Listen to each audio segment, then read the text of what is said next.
لما بتبقى بتاع شغل وهارد ووركر وسنين عمرك بتعدي في الشغل، بتصحى من النوم فجأة كده بتتخض، بتلاقي نفسك عديت 40، عديت 50.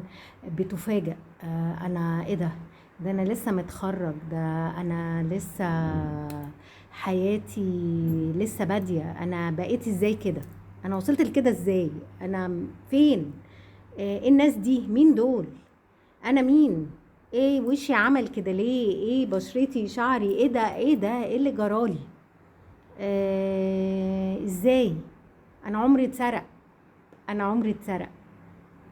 فحضرتك وحضرتك ما تدوش الحاجة بزيادة، يعني ما تدوش الشغل اكتر من حقه، ما تدوش الناس اكتر من حقها. عيشوا حياتكم عشان عمركم ما يتسرقش. شكرا.